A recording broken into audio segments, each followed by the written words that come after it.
পৃথিবীর মানুষ শুনে রেখো, সদাচরণ দিয়ে বড় বড় দুইটি নেকি একসাথে হয়। এক, নিয়মিত তাহাজ্জুদ পড়লে যত নেকি হয়, সদাচরণ দিয়ে তত নেকি হয়। দুই, নিয়মিত নফল সিয়াম রোজা থেকে যত নেকি হয়, সদাচরণ দিয়ে তত নেকি হয়। প্রত্যেক দিন নিয়মিত রাতে তাহাজ্জুদ পড়েন, এই তাহাজ্জুদ দিয়ে যত নেকি, ভালো চাল চলনে তত নেকি। দুই, বৃহস্পতিবার সোমবার সিয়াম থাকেন, প্রতি মাসে 3 দিন রোজা থাকেন, মুহররমের 2 দিন রোজা থাকেন, আরাফার 1 দিন রোজা থাকেন, শাওয়ালের 7 দিন 6 দিন রোজা থাকেন, যুলহিজ্জার 9 দিন রোজা থাকেন, প্রতি মাসে 3 দিন রোজা থাকেন। এত রোজা থেকে যত নেকি হয়, সদাচরণে তত নেকি হয়। একসাথে দুইটি আমলের নেকি সদাচরণে হয়। দুই, রাসূল সাল্লাল্লাহু আলাইহি সাল্লাম বলেন, সদাচরণ দিয়ে একসাথে 3টি আমলের নেকি হয়। এক, আল্লাহর পথে জিহাদ করে যত নেকি হয়। দুই, তাহাজ্জুদ পড়ে যত নেকি হয়। তিন, নিয়মিত সিয়াম থেকে যত নেকি হয়।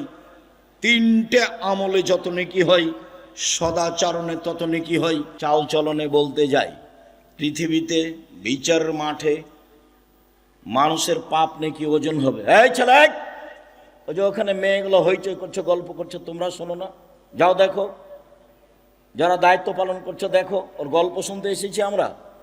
তুমি মহিলা মানুষ, একটু শরম করো না কেন? কথা বলো কেন? আর একজন যদি তোমার গায়ের উপরে, মাথার উপরে চলে যায়, তুমি মুখ খুলবা না? যাকো, দেবীনগরে দিয়াড়ে বাস করে একবারে মানুষ অমানুষ হয়ে গেছো, পশু প্রাণী হয়ে গেছো। তুমি বেটি ছেলে মানুষ, মুখ খোলো কেন? মুখখান বন্ধ রাখো। তোমার জন্য এসেছি। জাতির যদি রাস্তাঘাট করে দিতে না পারি, জাতির যদি স্কুল কলেজ করে দিতে না পারি, জাতিকে চূড়ান্ত সঠিক ধর্ম দিতে পারবো ইনশাআল্লাহ। ধর্মের ব্যাপারে জাতিকে ফাঁকি দিয়ে পরকাল হারাতে রাজি নই। এই জিম্মেদারি নিনি। 90 সাল থেকে বলে আসছি একই কথা, কোনো দিন কোনো ভাষা পরিবর্তন করা লাগেনি, এইভাবেই আছে। আমি আপনার সাথে থেকে জন্মভূমির সব কিছু আগাতে চেয়েছি। জন্মভূমির সাথ দেয়নি কেন তা আমি বলতে পারবো না। জন্মভূমির সাথ না দিলে আমাকে জোর করে কিছু করে অপমান হতে হবে, সেটা আমি চাইনি। তবে দেশের জনগণের, জাতির খিদমত করে। এই ছেলে, কথা বলছো কেন? এই তোমরা দায়িত্ব পালন করো, এরা কথা বলছে কেন? দেখো, সম্মানিত দিনী ভাই বোন, এই ছেলে কে আছো এখানে? এটা খুলে নাও তো এটা।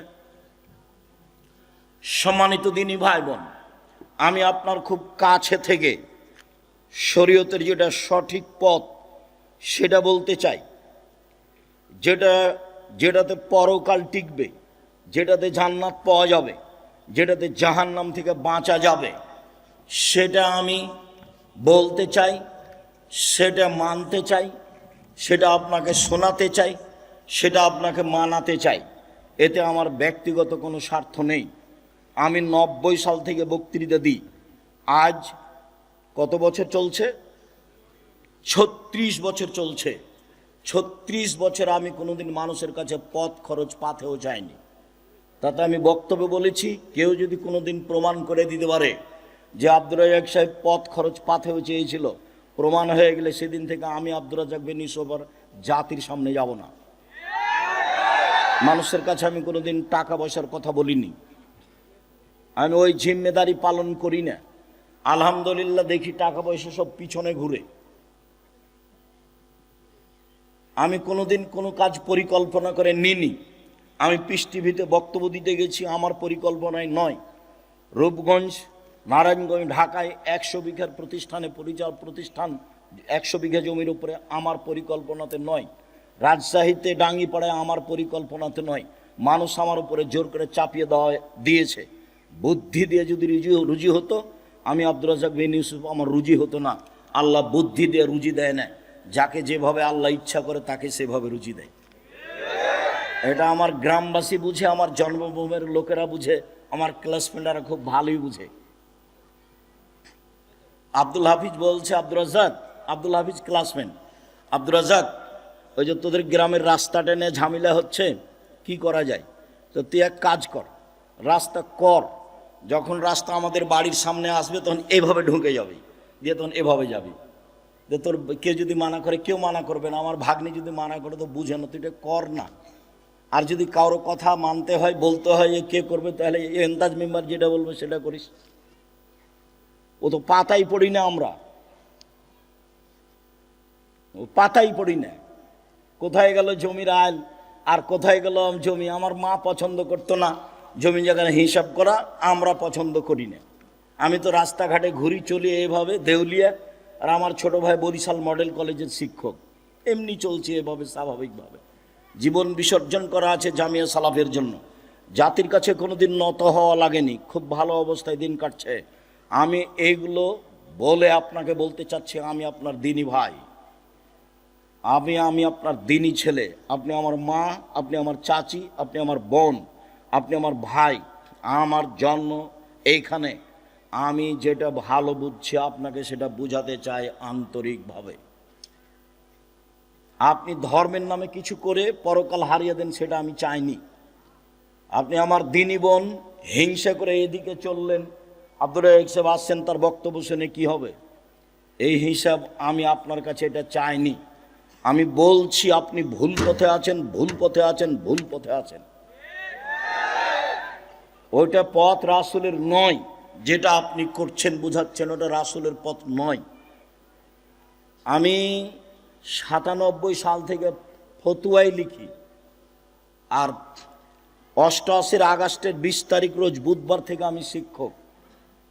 সেদিন থেকে ক্লাসের উপরের মাদ্রাসার সবচেয়ে উপরের যেগুলো কেতাব সেগুলো আলহামদুলিল্লাহ আমি পড়াই। আমার কাছে বিদ্যা তেমন নেই, ভাঙাচুরা, যেভাবে আছি এভাবে সব জায়গায় যদি যাই, দেশ বিষয়ে এভাবেই যাই। মানুষ এই লন্ডনের সফরে আমাকে বলছে যে ছোট্ট একটা গোপনের কথা বলেন তো, কি লুঙ্গিতে কোনো রহস্য আছে কি?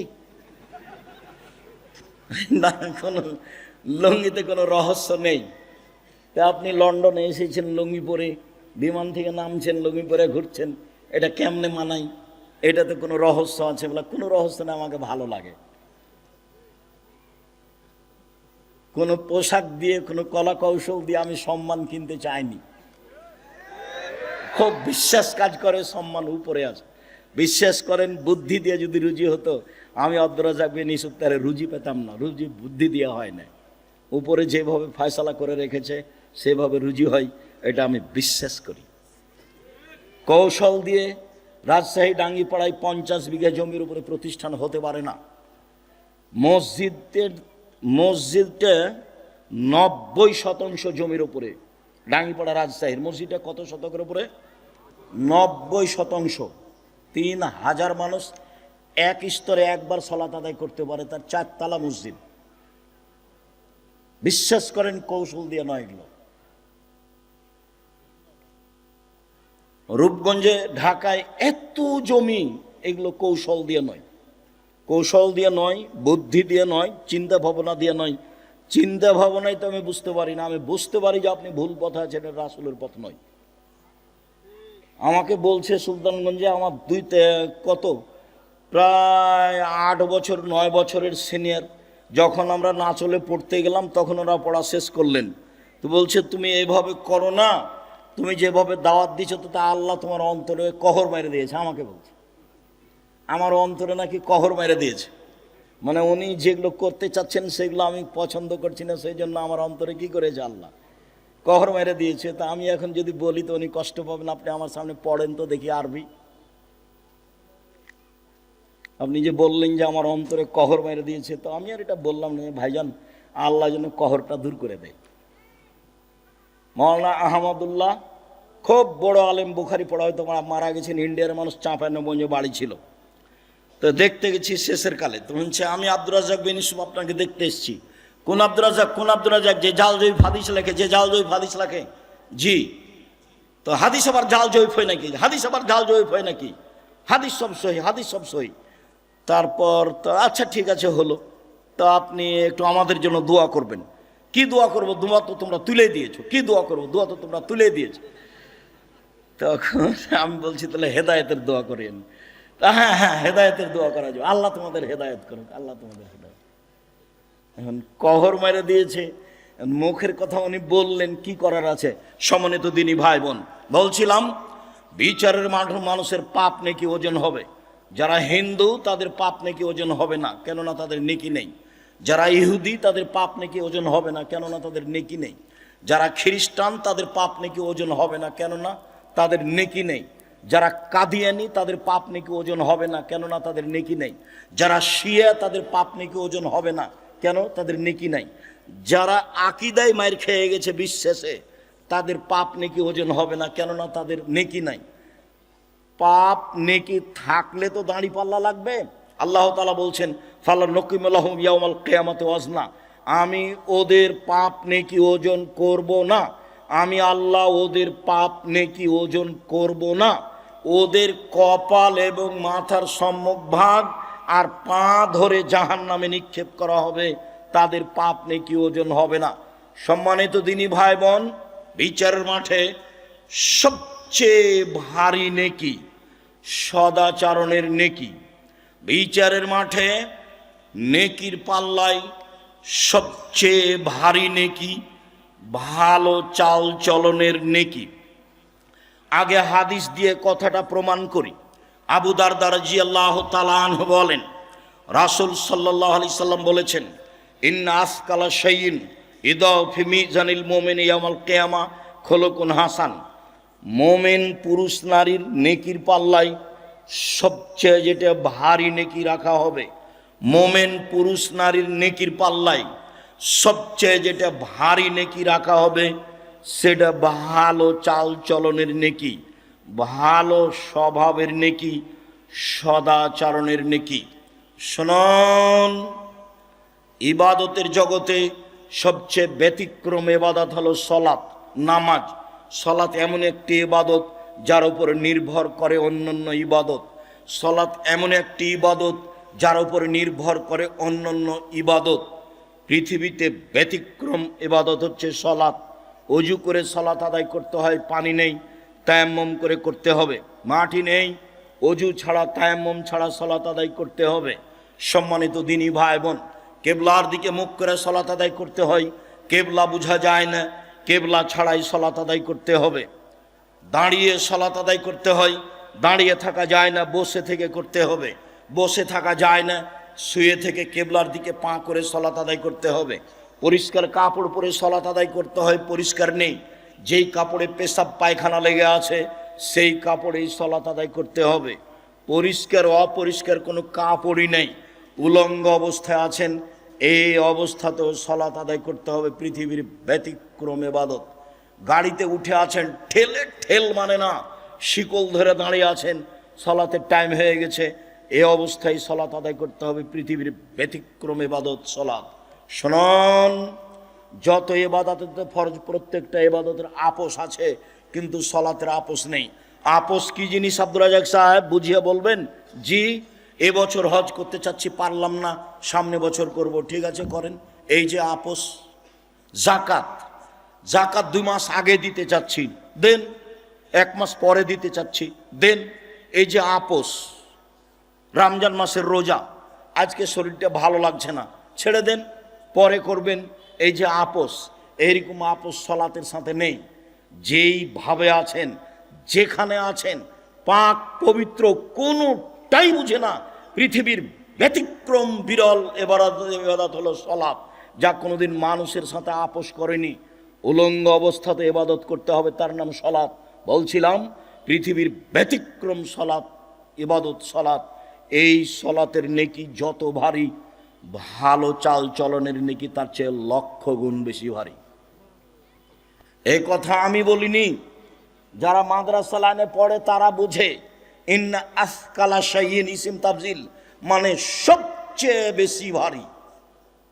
দুনিয়াতে আর একটা নেকি আছে, তাতে বেশি, পাল্লাতে নেকি বেশি হয়, তা হচ্ছে সুবহানাল্লাহি ওয়া বিহামদিহি সুবহানাল্লাহিল আযীম, যার সংখ্যা নেই, যে যা পারে। এতে দাঁড়ি পাল্লায় নেকি ভারী হবে, এই কথা আল্লাহ রাসূল বলেছেন। তবে সবচেয়ে ভারী নেকি বলেননি। ইবাদতের জগতে সবচেয়ে দামি ইবাদত সিয়াম, ব্যতিক্রম ইবাদত সিয়াম। বৃহস্পতিবার সোমবার মানুষের সিয়াম থাকা উচিত। এই 2 দিনে মানুষের পাপ নাকি আল্লাহর কাছে পেশ করা হয়। ইবাদতের জগতে সবচেয়ে দামি ইবাদত হলো সিয়াম। রোজা সিয়ামের নেকি যত ভারী, সদাচরণের নেকি তার চেয়ে হাজারো গুণ বেশি ভারী।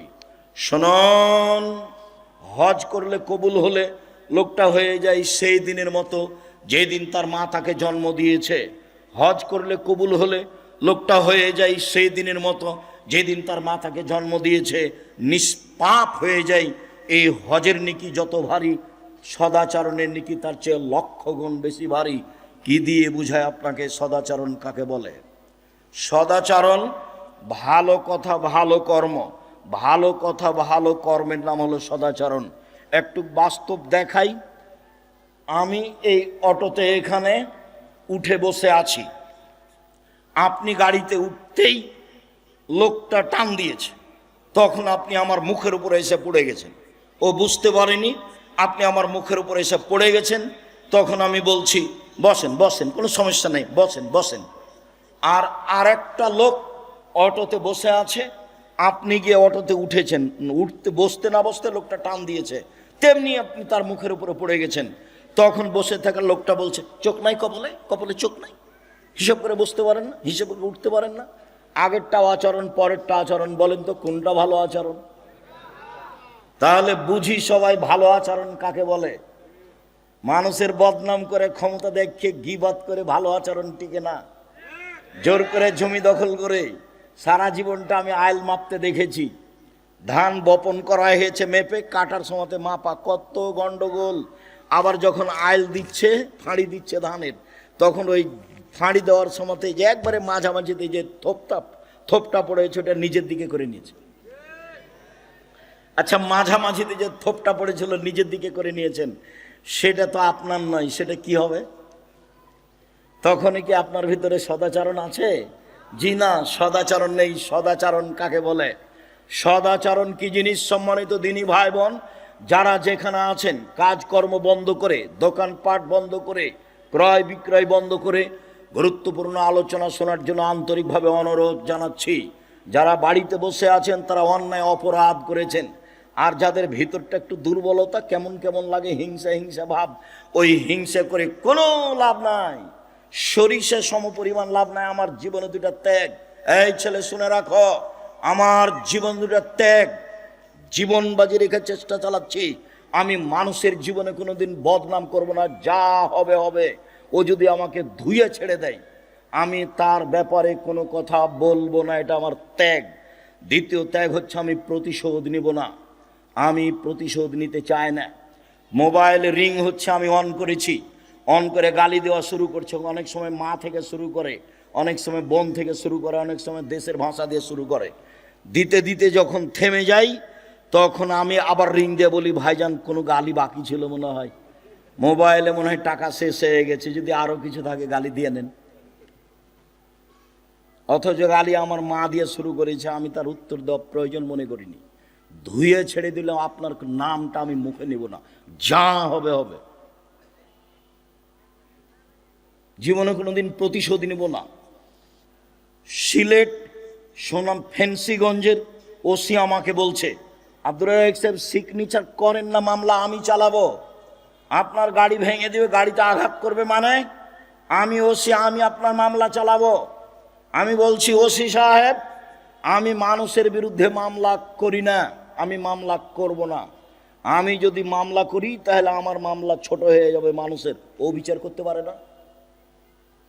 ওও তো বিচার করতে পারে, ও করুক। আমি তো তার ক্ষতি করিনি, সে গাড়িতে এসে আঘাত করবে কেন? আমার বাড়ি তার বাড়ির পাশে নয়।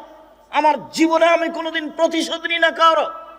আমার জীবনে আমি কোনোদিন কারো বারে মুখ খুলি না, খুলবো না, এটা আমার দৃঢ় প্রতিজ্ঞা। ও যদি আমাকে ধুয়ে ছেড়ে দেয়, তবে আপনাকে আমি বলছি, আপনি আমার দিনী ভাই, আপনি আমার দিনী বোন, আপনি ভুল পথে আছেন, এটা আমার চূড়ান্ত ভিতরে কাজ করে।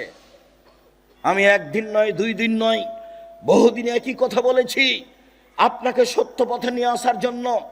আমার গ্রামের আবু ভাই মারা গেছেন, আমার মুখের উপরে বলছে আজকে যে ও তাফসির করলো না, এই তাফসির তোরা জানিস না? বলে কি তাফসির করলো? আরে তোরা ওই তাফসিরই জানিস না। বলেন কি করলো একটু বলবেন তো, কি তাফসির করলো? ওই তাফসিরই তো জানিস না, তোকে কি বলবো? বলেন কিছু। তখন বলছে যে শোন, মুফাসসির সাহেব বলছেন যে আদম আলাইহিস সালাম হাত বাড়ালেন, সুন্দরী নারীর গায়ে হাত দিবেন। ফেরেশতা বলছেন থামেন। আদম আলাইহিস সালাম বলছেন কেন? ফেরেশতা বলছেন মোহর দিতে হবে। আদম আলাইহিস সালাম বলছেন মোহর আবার কি?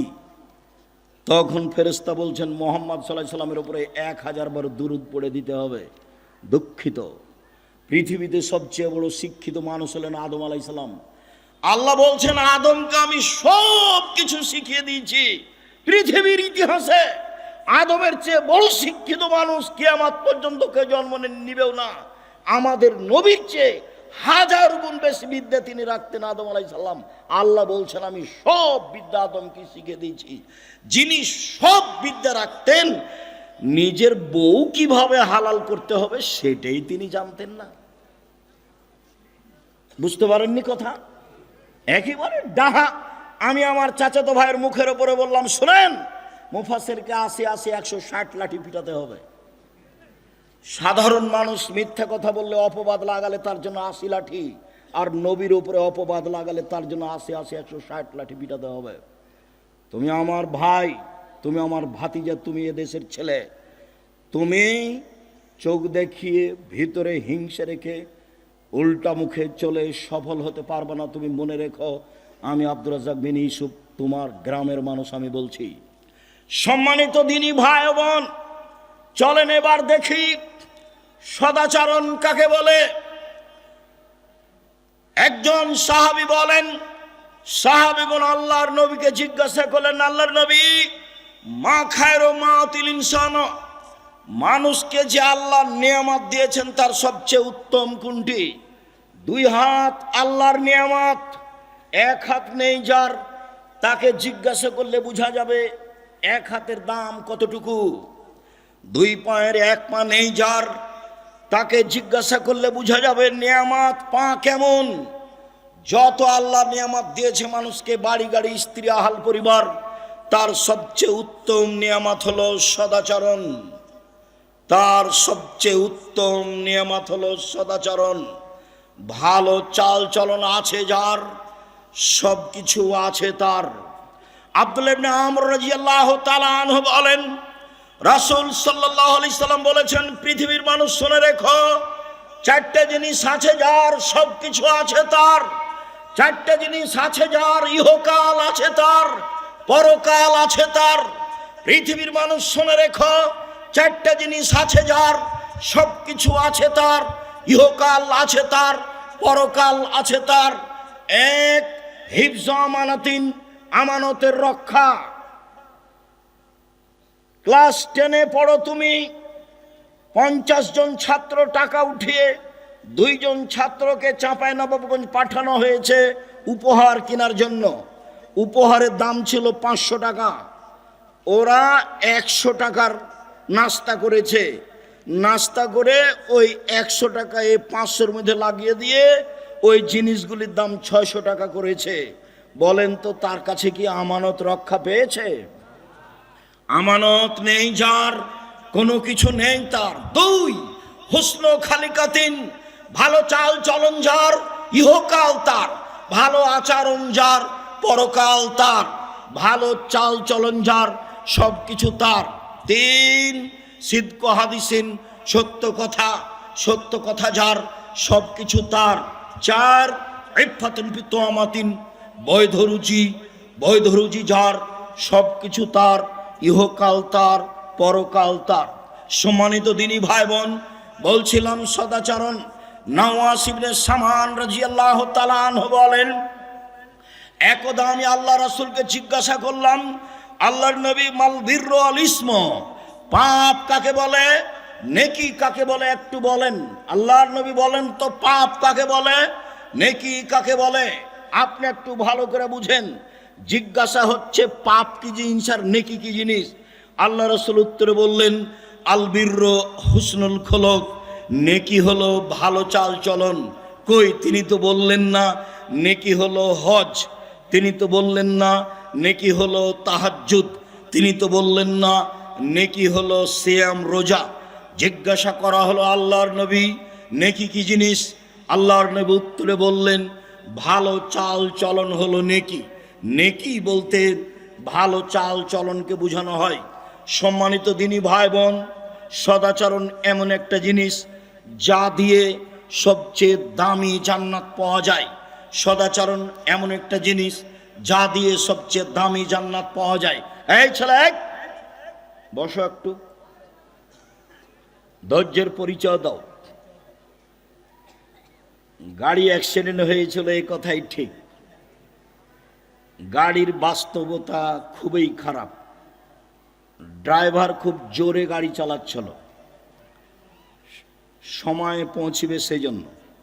হঠাৎ করে হাইওয়ে রাস্তাতে বাম দিক থেকে একটা লোক হয়তো বা খেয়াল করেনি নাকি বাম দিক থেকে ডান দিকে গেছে। যেই সময়ে গেছে 2-3 সেকেন্ডের মধ্যে গাড়ি যে তার সাথে ধাক্কা লেগেছে।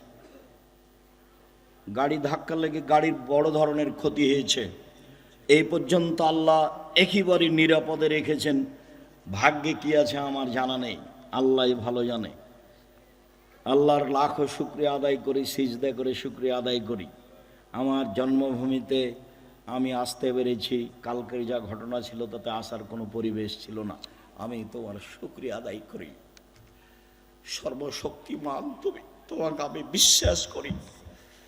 তুমি সর্বশক্তিমান, ইন্নাকা আলা কুল্লি শাইইন কাদির, তুমি সব কিছু করতে পারো, এটা আমি বিশ্বাস করি। আমি আব্দুর রাজ্জাক বিন ইউসুফ, আমার বিদ্যা বুদ্ধি দিয়ে আমি কোনো কাজ করি না, তোমার বিশেষ রহমতে কাজ করি, এটা আমার বিশ্বাস কাজ করে। 2013 সালের 24শে আগস্ট রোজ মঙ্গলবার 11টার সময় জামিয়া সালাফি হাঁটাবো, বীর হাঁটাবো, রূপগঞ্জ, নারায়ণগঞ্জ, ঢাকা। কাঁঠাল গাছের নিচে বলেছিলাম আমার হাতে টাকা নেই, এ কথাও সত্য। এখানে প্রতিষ্ঠান গড়বে, এ কথাও সত্য। গড়বেই গড়বে, কিভাবে গড়বে তা আমি জানি না, নিশ্চিত গড়বে, অবধারিত গড়বে, গড়বেই গড়বে, ইনশাআল্লাহ গড়বে। সেই প্রতিষ্ঠান অবস্থান করে 100 বিঘা জমির উপরে। কাজে আমি খুব বিশ্বাস করি তোমার রহমতে বেঁচে আছি, তোমার কাছে জোরালো দাবি রাখছি, ভুল ত্রুটি দিয়ে যেন জামে সালাফের ক্ষতি না হয়। তুমি আমার একটা কথা শোনো, তুমি জামিয়া সালাফিকে কবুল করো, যা দিয়ে জাতি তোমাকে চিনবে, যা দিয়ে জাতি তোমাকে মানবে। আমার ভুল ত্রুটির কারণে জামিয়া সালাফের ক্ষতি করো না। তুমি আমার একটা কথা শোনো, আমার মনে বড় সাধ, এই দেশের ছেলে মেয়ে জামিয়া সালাফের মাধ্যমে বাংলা, ইংরেজি, আরবি উন্নত মানের শিক্ষা অর্জন করে জাতির বিরুদ্ধে লড়বে মুখে কলমে মিডিয়ায়। সেভাবে দিন কাটাচ্ছি। জামিয়া সালাফিয়ার সাথে 110টি মাদ্রাসার সম্পর্ক আছে। জামিয়া সালাফের অধীনে এখন 700 মক্তব চলে। কতটি? 700। তেঁতুলিয়া থেকে টেকনাফ পর্যন্ত মক্তব চালার জন্য জামিয়া সালাফের সিদ্ধান্ত নিয়েছে। 2 বছরের মধ্যে 700 মক্তব চলে। 16 থেকে 20,000 পত্রিকা ছাপে। আল ইতেসাম অনলাইন, আল ইতেসাম টিভি আছে, পত্রিকা আছে, কিশলয় পত্রিকা আছে, সালাফে মাজাল্লা পত্রিকা, আরবি পত্রিকা আছে, মাকতাবাতুস সালাফ আছে। কত দিনের খিদমতের ব্যবস্থা আছে জামিয়া সালাফে। এতিম অসহায়দের লালন পালনের ব্যবস্থা আছে। এই জন্য আল্লাহকে বলছি আমার ভুল ত্রুটির জন্য জামিয়া সালাফিয়ার জন্য ক্ষতি না হয়। আর আমি জেনে শুনে সজ্ঞানে কোনো ভুল ত্রুটি করতে রাজি নই। যদি করে ফেলি তুমি আমাকে মাফ করো। আমি একজন সাধারণ মানুষ, তোমার দরবারে ক্ষমা ভিক্ষে চাই। তুমি বড় ক্ষমাশীল, তুমি বড় দয়াশীল। আমি বড় অপরাধী, আমি বড় গুনাহগার। তোমার দরবারে ক্ষমা ভিক্ষে চাই, তোমার দরবারে তাকওয়া সম্মান ভিক্ষে চাই। তুমি কবুল করো। তুমি কবুল করলে কেউ ঠেকাতে পারে না। আল্লাহুম্মা লা মানিয়া লিমা আতাইতা ওয়ালা মুতিয়া লিমা মানাতা। তুমি যা দিবে তা কেউ ঠেকাতে পারে না, তুমি যা দিবে না কেউ তা দিতে পারে না। এইভাবেই তোমাকে বিশ্বাস করি। তোমার নবী মুহাম্মদ সাল্লাল্লাহু আলাইহি সাল্লাম যেভাবে বলেছেন। সম্মানিত দিনী ভাই বোন, সদাচরণে সবচেয়ে দামি জান্নাত পাওয়া যায়। আবু মুসা আশআরী রাদিয়াল্লাহু তাআলা আনহু বলেন, একদা আল্লাহর নবী বললেন, ইন্না ফিল জান্নাতি লা গোরাফ, জান্নাতে কতগুলি ঘর রয়েছে, এত উন্নত মানের ঘর, যার বাহির থেকে ভেতর দেখা যায়, ভেতর থেকে বাহির দেখা যায়, খালি টপ টপ টপ টপ করছে, ঝকঝক ঝকঝক করছে, খুব উন্নত মানের পদার্থ দিয়ে তৈরি। সাহাবীগণ বলছেন, আল্লাহ নবী, লেমান হাজেহি, এত দামি ঘর কে পাবে? আল্লাহ রসুল বললেন, লেমান আলানাল কালামা, যার চালচলন ভালো, যার স্বভাব ভালো, সেই এই জান্নাত পাবে। হাদিস বুখারী মুসলিম। কি দিয়ে আপনাকে আমি বুঝাই সম্মানিত দিনী ভাই বোন, সদাচারণ যার, সবচেয়ে দামি জান্নাত তার। আরও আপনাকে বলি, ভালো চালচলন দিয়ে জান্নাতুল ফেরদাউস পাওয়া যায়। দুনিয়াতে এমন কোনো আমল নেই যে আমল দিয়ে সরাসরি জান্নাতুল ফেরদাউস পাওয়া যাবে।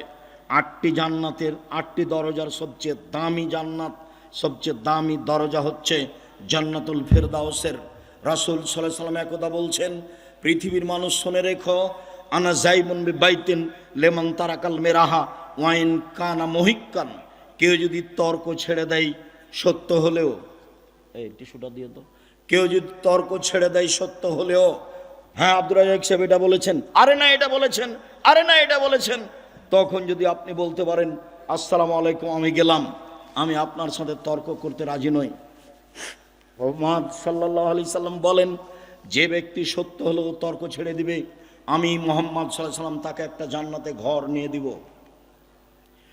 তিনি বলেন, পৃথিবীর মানুষ শুনে রেখো, অবে বাইতিন রাবাজিল জান্নাহ লেমান তারাকাল কিযবা ওয়াইন কানা মাজেহা, মজাক করে হলেও যদি কেউ মিথ্যে না বলে, মজাক করে হলেও যদি কেউ মিথ্যে না বলে, আমি মুহাম্মদ সাল্লাল্লাহু আলাইহি সাল্লাম তাকে জান্নাতে একটা ঘর নিয়ে দিব। তিনি বললেন, পৃথিবীর মানুষ শুনে রেখো, ওয়া আলাল জান্নাহ লিমান হাসানা খুলুকাহু, যে তার চাল চলনকে ভালো করলো, যার স্বভাব ভালো, যার সদাচরণ রয়েছে, আমি মুহাম্মদ সাল্লাল্লাহু আলাইহি সাল্লাম তাকে জান্নাতুল ফেরদাউস নিয়ে দিব। সম্মানিত দিনী ভাই বোন, জান্নাতুল ফেরদাউস পাওয়া যাবে এমন কোনো আমল দুনিয়াতে নেই।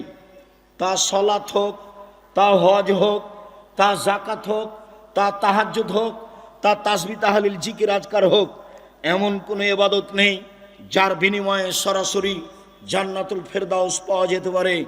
একটাই ইবাদত, তা হচ্ছে সদাচরণ। সদাচরণ দিয়ে আপনি জান্নাতুল ফেরদাউস পাবেন। আবু হুরায়রা রাদিয়াল্লাহু তাআলা আনহু বলেন, রাসূল সাল্লাল্লাহু আলাইহি সাল্লাম বলেছেন, পৃথিবীর মানুষ শুনে রেখো, জান্নাতুল ফেরদাউস সদাচরণ দিয়ে বড় বড় 2টি নেকি একসাথে হয়। পৃথিবীর মানুষ শুনে রেখো, সদাচরণ দিয়ে বড় বড় 2টি নেকি একসাথে হয়। এক, নিয়মিত তাহাজ্জুদ পড়লে যত নেকি হয়, সদাচরণ দিয়ে তত নেকি হয়। 2, নিয়মিত নফল সিয়াম রোজা থেকে যত নেকি হয়, সদাচরণ দিয়ে তত নেকি হয়। প্রত্যেক দিন নিয়মিত রাতে তাহাজ্জুদ পড়েন, এই তাহাজ্জুদ দিয়ে যত নেকি, ভালো চাল চলনে তত নেকি। 2, বৃহস্পতিবার সোমবার সিয়াম থাকেন, প্রতি মাসে 3 দিন রোজা থাকেন, মুহররমের 2 দিন রোজা থাকেন, আরাফার 1 দিন রোজা থাকেন, শাওয়ালের 7 দিন 6 দিন রোজা থাকেন, যুলহিজ্জার 9 দিন রোজা থাকেন, প্রতি মাসে 3 দিন রোজা থাকেন। এত রোজা থেকে যত নেকি হয়, সদাচরণে তত নেকি হয়। একসাথে 2টি আমলের নেকি সদাচরণে হয়। 2, রাসূল সাল্লাল্লাহু আলাইহি সাল্লাম বলেন, সদাচরণ দিয়ে একসাথে 3টি আমলের নেকি হয়। 1, আল্লাহর পথে জিহাদ করে যত নেকি হয়। 2, তাহাজ্জুদ পড়ে যত নেকি হয়। 3, নিয়মিত সিয়াম থেকে যত নেকি হয়। 3টে আমলে যত নেকি হয়, সদাচরণে তত নেকি হয়। কি দিয়ে বুঝাই আপনাকে আমি সদাচরণ কাকে বলে? রাসূল সাল্লাল্লাহু আলাইহি সাল্লাম বলেন, আল্লাহ তাআলা সদাচরণকে বলেন সামনে রেখে, এই সদাচরণ, আল্লাহ বলছেন, এই সদাচরণ শোনো, আমি আল্লাহ বলছি, মান ওয়াসালাকে ওয়াসালতুহু, তোমাকে যে নিবে আমি আল্লাহ তাকে নিব, তোমাকে যে ছেড়ে দিবে আমি আল্লাহ তাকে ছেড়ে দিব। যার সদাচরণ নেই তার আল্লাহ নেই, যার ভালো চাল চলন নেই তার আল্লাহ নেই। আয়েশা রাদিয়াল্লাহু তাআলা আনহা বলেন, রাসূল সাল্লাল্লাহু আলাইহি ওয়াসাল্লাম বলেছেন, সদাচরণ আল্লাহর আরশ ধরে এইভাবে ঝুলন্ত আছে। সদাচরণ আল্লাহর আরশ ধরে এইভাবে ঝুলন্ত অবস্থায় বলে।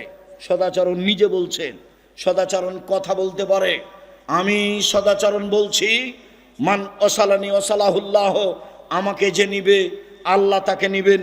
ওমান কাতানি কাতাহুল্লাহ, আমি সদাচরণ আমাকে যে ছেড়ে দিবে আল্লাহ তাকে ছেড়ে দিবেন।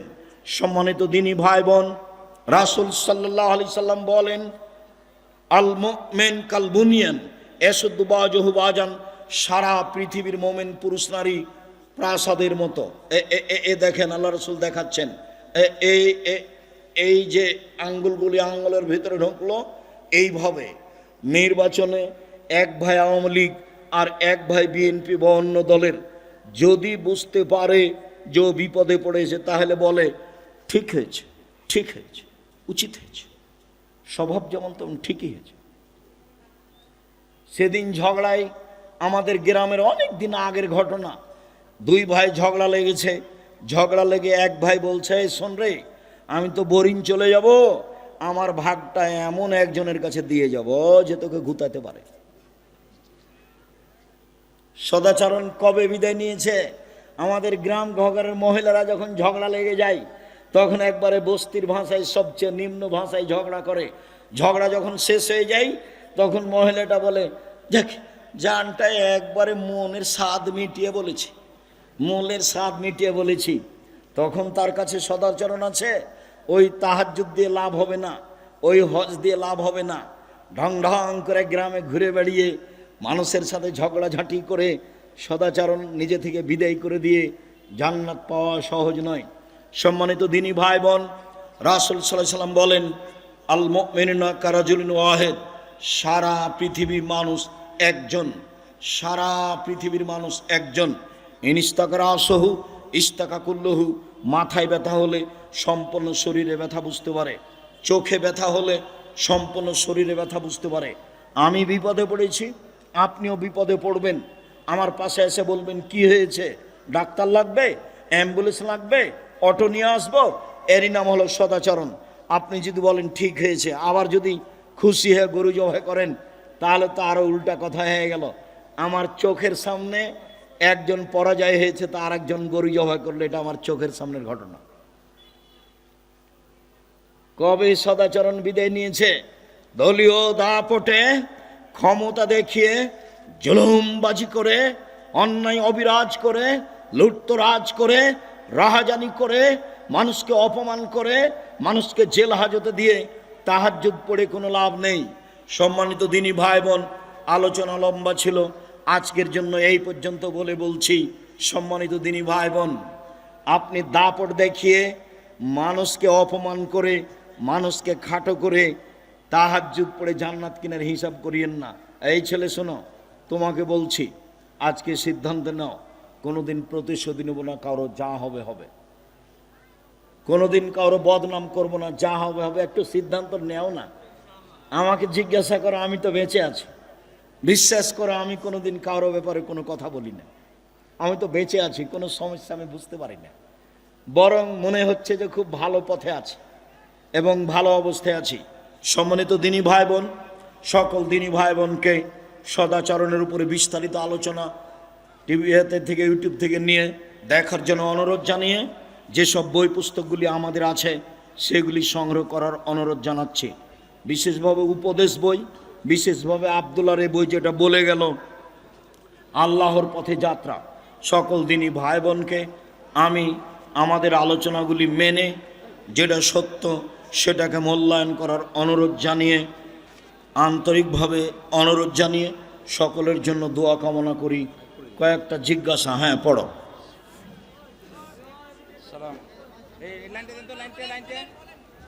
হ্যালো, কয়েকটা জিজ্ঞাসা।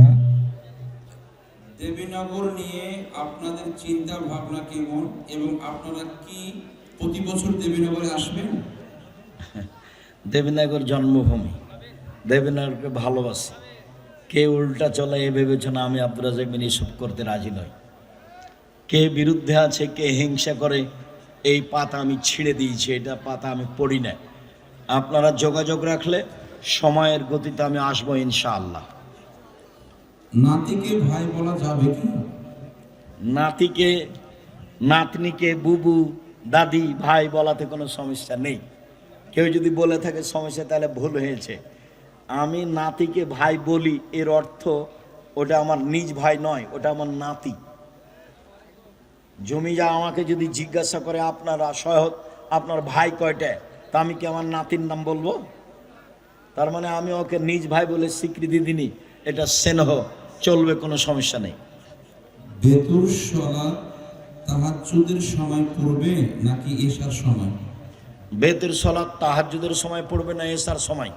যারা রাতে তাহাজ্জুদ পড়তে ইচ্ছুক তারা বেতের তাহাজ্জুদের পরে পড়বে, এটাই চেষ্টা করবে। আর যদি মনটা এলোমেলো থাকে, উঠবো কি উঠবো না, ঠিক নাই, উঠবো কি উঠবো না, তাহলে এশার সলাতের পরে বেতের পড়ে নেবে। 1 রেকাত 3 রেকাত পড়তে পারে, 1 রেকাত 3 রেকাত পড়তে পারে। জি।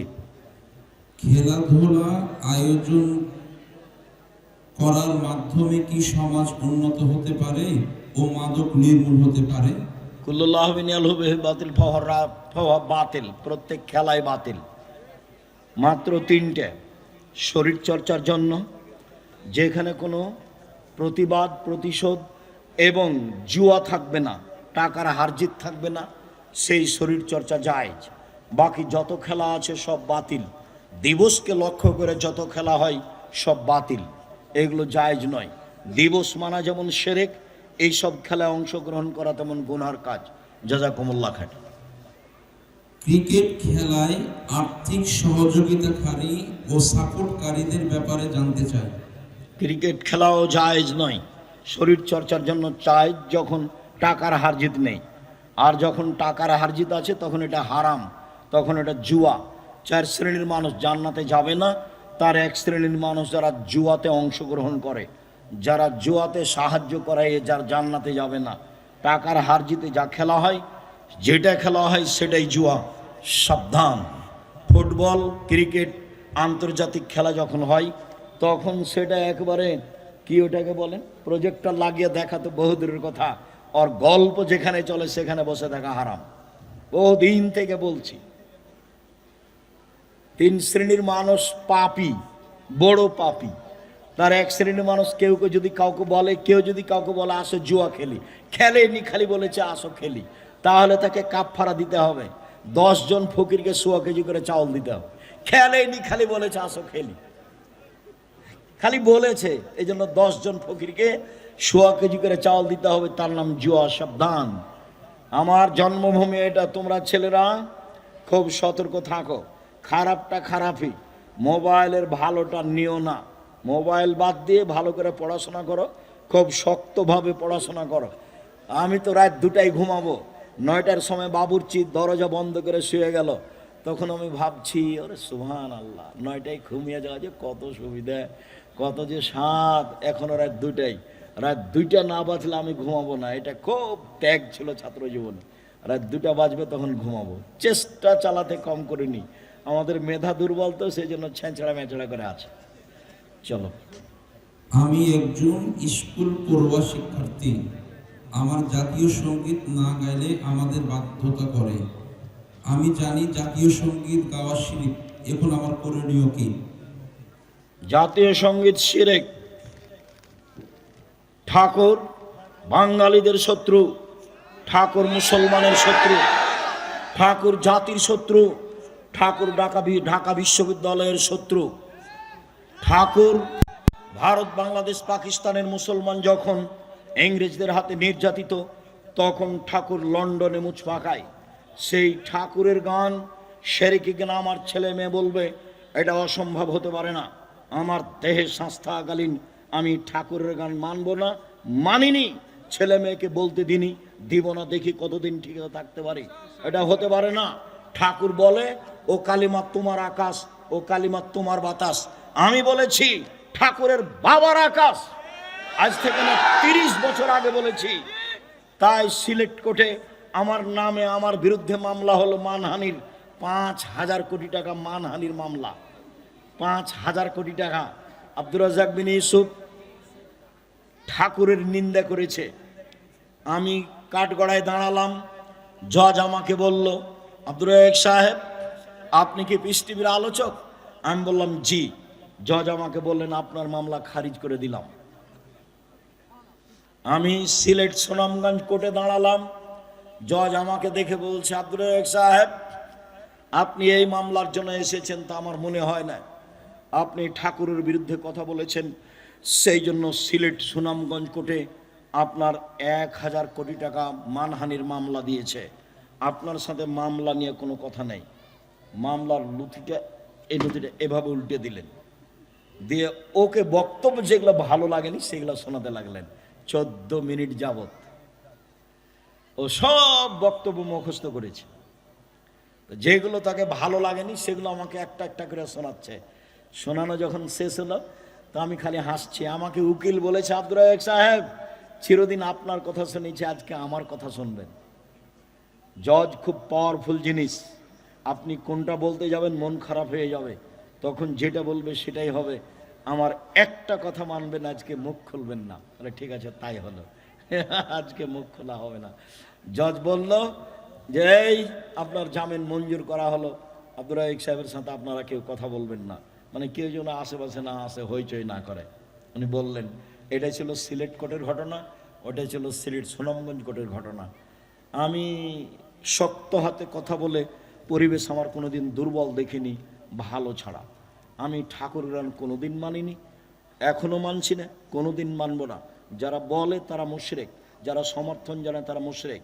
আপনি কি বিদ্যা অর্জন করছেন, আপনার ছেলে মেয়ে কি অর্জন করছে, তা আমার বুঝতে বাকি নেই। এগুলো ভুল সিদ্ধান্ত। আপনারা স্বামী স্ত্রী খুব প্রশংসা করলেন, আমার ছেলের মেধা ভালো, গোল্ডেন পেয়েছে, আমার ছেলে এই পেয়েছে। ম্যাট্রিক পরীক্ষার সময় 3 জন মাস্টার ছিল। তারপর বিশ্ববিদ্যালয়ে ভর্তি হওয়ার জন্য সাবজেক্ট প্রতি একটা করে দিয়েছেন প্রাইভেট মাস্টার। বিশ্ববিদ্যালয়ে ভর্তি হয়েছে, বুয়েটে রুয়েটে ভর্তি হয়েছে, বিদেশ থেকে বড় ডাক্তার হয়ে এসেছে। এরপরে ও ওই কোম্পানির ওষুধ লিখেছে যেই কোম্পানি তাকে টাকা দিয়েছে। এখন আপনার টাকা লস না লাভ? আমি বাংলাদেশের বিদেশের যে কোনো জায়গাতে যে বলছি, চাঁপাই নবাবগঞ্জের ভাষাতে, আপনাদের স্বামী স্ত্রী এবং ছেলের অবস্থা আমও গেল, ছালাও গেল, কাঁদতে কাঁদতে 2 চোখও গেল।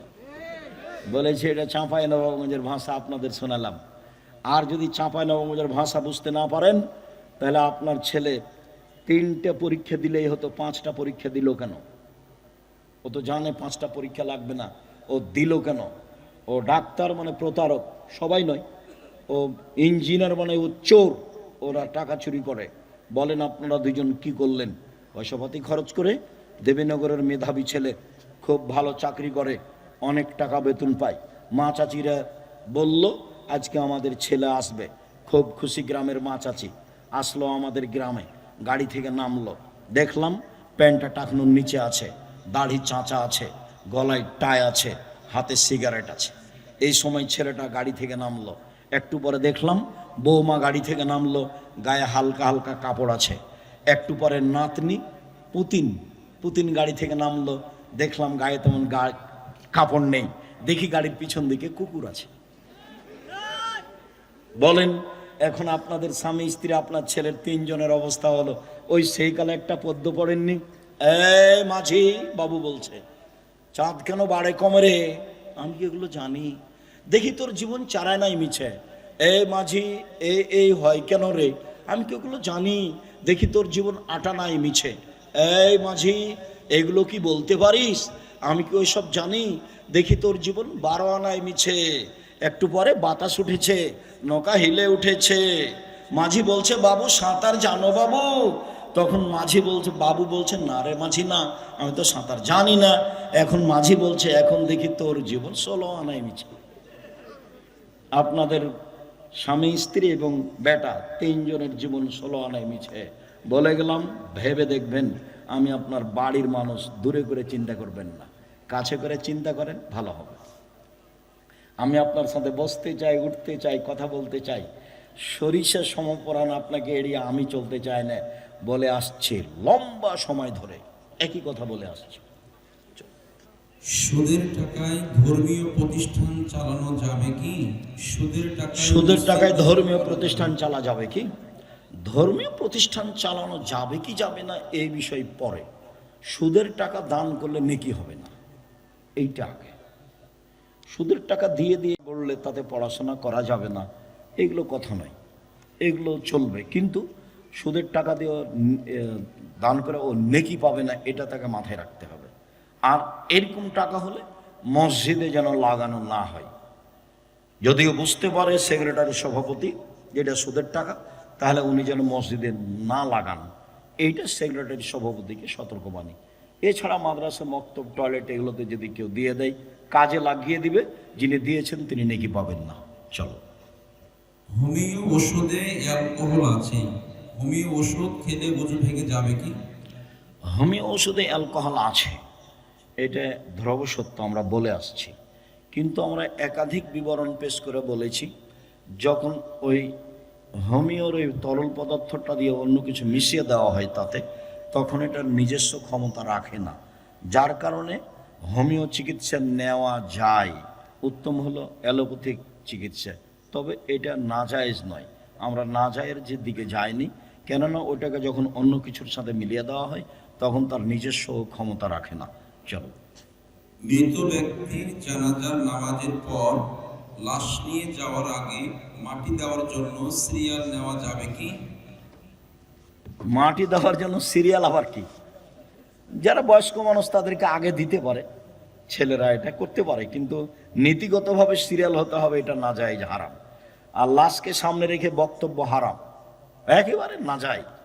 চেয়ারম্যান, মেম্বার, এমপি, মন্ত্রীর বক্তব্যের কোনো প্রশ্নই আসে না। ঈদের মাঠে এভাবে ডাকা নাজায়েজ, হারাম। জানাজাকে সামনে রেখে এগুলো বলা হারাম। মাটি দেওয়ার পরে সবাই মিলে হাত তুলে দোয়া করা বিদাত। ওর বাড়িতে গিয়ে সূরা ইয়াসিন পড়া বিদাত। ওকে যখন লাশটাকে নিয়ে চলে গেল তখন আমাদের মহিলারা সবাই মিলে হাত তুলে দোয়া করছে, এগুলো সব বিদাত। একবারে মুহাম্মদ সাল্লাল্লাহু আলাইহি সাল্লামকে অপমান করা। এই ছেলে, যে বাড়িতে মানুষ মরেছে সেই বাড়িতে কোনো মহিলা বৈঠক এবং তাদের কোনো হাত তুলে দেওয়া এত বড় বিদাত। দেবীনগরের মাটিতে হবে। আমি আব্দুর রাজ্জাক বিন ইউসুফ আমার দেহে শ্বাস থাকাকালীন এটাকে হারাম বলে যাচ্ছি। আমার চোখের সামনে অসম্ভব, তুমি সাথ দাও, রাসূল সাল্লাল্লাহু আলাইহি সাল্লামের সুন্নাত পালন করা হবে, আল্লাহ দয়া করবে ইনশাআল্লাহ। চলো। কবরে মাটি দেওয়ার সময় দাঁড়িয়ে দিতে হবে নাকি বসে দেওয়া যায়?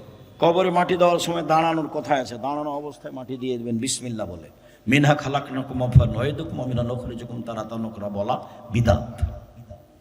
একজন অসুস্থ বৃদ্ধ হওয়ার কারণে রমজানের সিয়াম আদায় করতে পারেনি, পরবর্তীতে কাজা আদায় করতে পারছে না এবং ফিদিয়াও দিতে সক্ষম না, সে ব্যক্তি এখন করণীয় কি?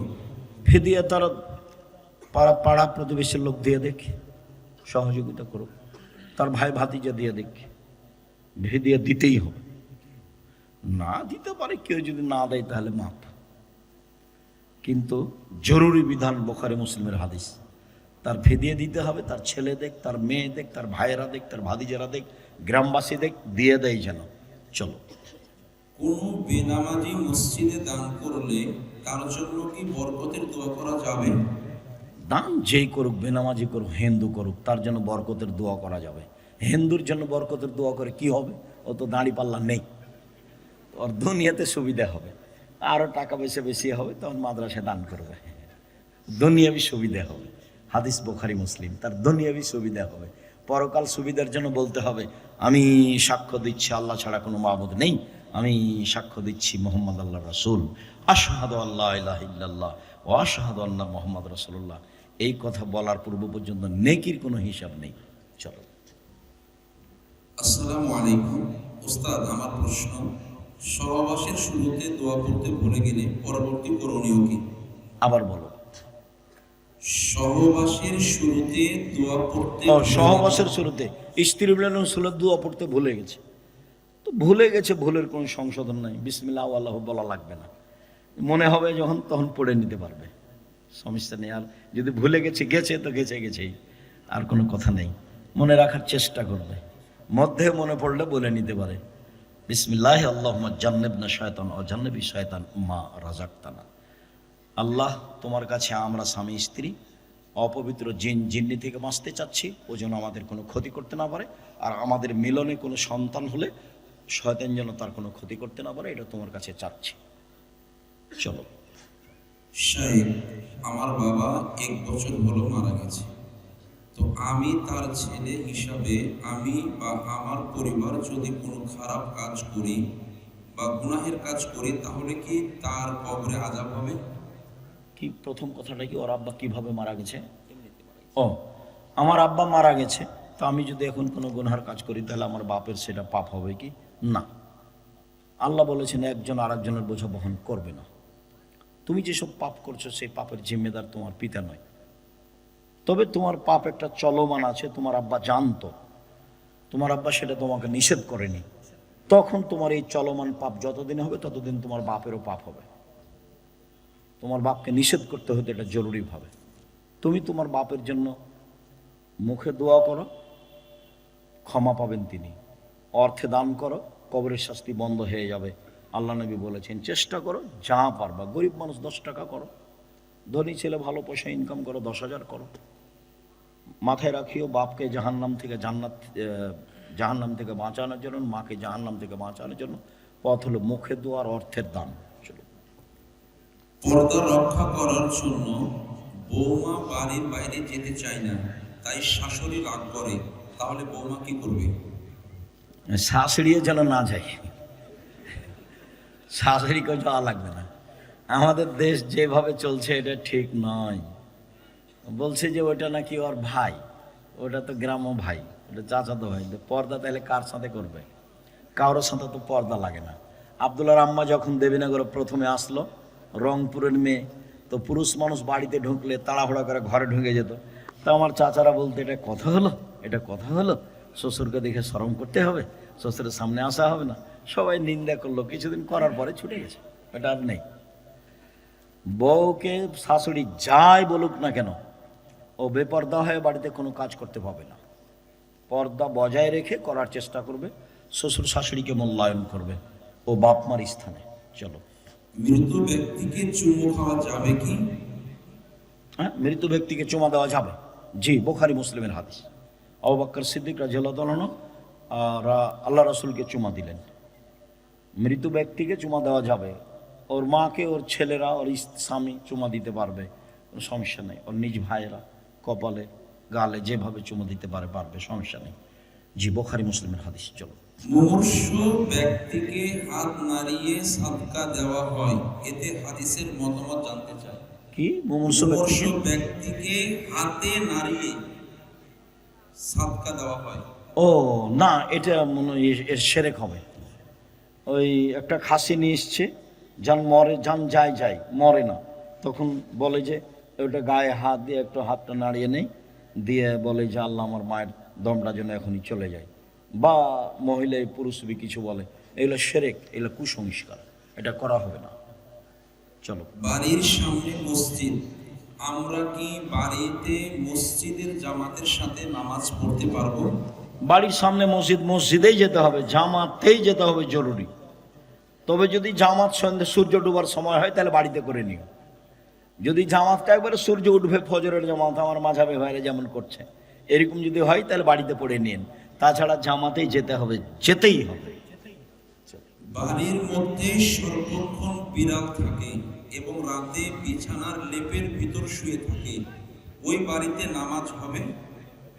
তো বাড়িতে নামাজ হবে, বিড়ালের কারণে নামাজ হবে না এরকম কোনো হাদিস নাই। বিড়াল মানুষের পাশেই থাকে, রুচি হলে থাক, রুচি না হলে বাইরে বের করে দেন।